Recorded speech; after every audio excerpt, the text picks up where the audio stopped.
लग्न रुखवतासाठी लागणारी स्टील भांडी, सागवानी बेड, डिझायनर कपाट, teapoy, dining table, sofa set, showcase इत्यादी फर्निचर, हॉटेल, कॉफी शॉप आणि ऑफिस फर्निचर, तसेच टीव्ही, फ्रीज, वॉशिंग मशीन, आटा चक्की इत्यादी इलेक्ट्रॉनिक्स वस्तू योग्य दरात व भरपूर व्हरायटीमध्ये मिळण्याचं एकमेव ठिकाण Lakshmi enterprises flora furniture steel व इलेक्ट्रॉनिक मॉल, 3 रस्ता, बार्शी रोड, शेगाव, दुमाला, पंढरपूर। आता खोला जायचं नाही मला, आता पुढची बैठक माझी पुण्यात आहे, मी तिकडे निघालो। वातावरण तापले सर, मोहिते पाटील विरुद्ध निंबाळकर तिकडे शिंदे विरुद्ध रामभाऊ सातपुते असा सामना रंगायला लागलाय। प्रचाराचे मुद्दे त्या ठिकाणी जहाल बनायला लागले, प्रचारही जहाल व्हायला लागला, काय सांगा? नाही, प्रचार झाल नाही, मुद्दे तापले किंवा गरम झाले, थंड झाले हा विषयच नाही। कारण माझ्या भाषणातले एक वाक्य तुम्ही घ्या की हा 1947चा भारत नाही, हा सुशिक्षित तरुणांचा देश आहे। 18 ते 29 वयोगटातला 70% तरुण हा मोदीला परमेश्वर मानतो। कारण ते स्वतःचं जे पुढचं भविष्य आहे, स्वतःचं भविष्य घडवण्यासाठी तो मोदी साहेबांकडे आशेनं बघतोय।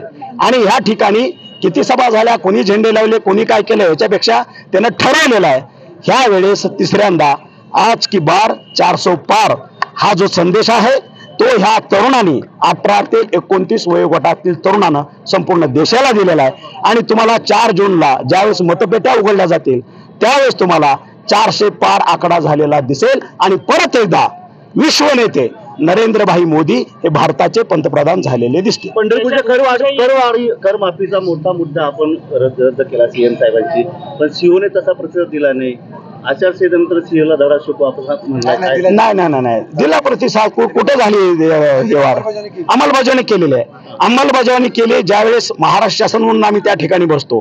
आणि ह्या ठिकाणची भौगोलिक परिस्थिती बघता ह्या ठिकाणी माझ्या सर्वसामान्य नागरिकावरती होणारी करवाढ आणि त्याचं मोडणारं कंबरड हे कुठेतरी लक्षात आणून दिल्यानंतर तात्काळ माझ्या सीएम साहेबांनी आमच्या ज्या पत्रावरती इमिजिएट एन्डॉर्समेंट दिली आणि त्या ठिकाणी तात्काळ फोन करून सुद्धा सांगितलं ही करवाढ ह्यावेळेस होणार नाही, त्यामुळे विषयच येत नाही। पुढे देशात मोदींचं पुन्हा सरकार आलं तर हुकुमशाहीकडे देश जाईल काँग्रेसकडून आरोप केला जातो, असे प्रस्थापित म्हणतात लक्षात। पण 144 कोटी जनता त्याच्यामध्ये हे आतले काँग्रेसवाले सुद्धा आहेत, त्यांना तसं वाटत नाही, अलग लक्षात। नरेंद्र मोदी हे फकीर आहेत, वैराग्य जीवन जगतात आणि असा माणूसच देशाला आज जागतिक लेवलवरती विश्व नेता म्हणून ही विरोधी घेऊन मिळू शकतो, एवढंच मी तुम्हाला ठामपणे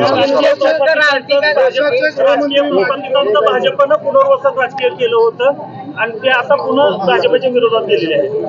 ह्या ठिकाणी भाजपमध्ये कुठलंही तोंडवळा बघून कुठला चेहरा बघून हा प्रस्थापित हा संस्थांनी बोन केलं जात नाही। सर्वसामान्य कार्यकर्त्याला तुम्ही बघितलं असेल, राम सातपुते ऊस तोडीचा एक आज त्या ठिकाणी कुठलाही चेहरा नाही किंवा काही नाही, त्या ठिकाणी हे लोकसभेचं तिकीट त्याला दिलं जातं आणि संपूर्ण आम जनता आंध्र भाईकडे बघून त्या ठिकाणी ह्या माझ्या राम सातपुतेला सभागृहात पाठवायचा निर्णय घेते।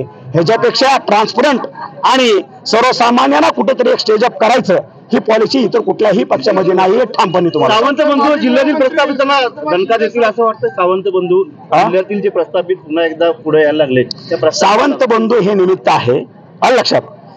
हे जे सर्व काही राजकारण करतं जे चाललेलं आहे, मी मगापासूनही सांगतो आता परत रिपीट करतो, जो तरुणांचा देश आहे 18 ते 29 वयोगटातला स्वतःचं भविष्य अधोरेखित करण्यासाठी ह्या देशाला एकच फक्त नेतृत्व दिसतंय, ते म्हणजे नरेंद्रभाई मोदी। त्याच्यामुळे कोणाला धक्का द्यायचं आणि कोणाला टपली मारायची काहीच गरज नाही, ते त्यांच्या प्रारब्धानं त्यांच्या कर्मानं ते बाजूला होणार आहेत, जनता त्याला बाजूला करणार। चला।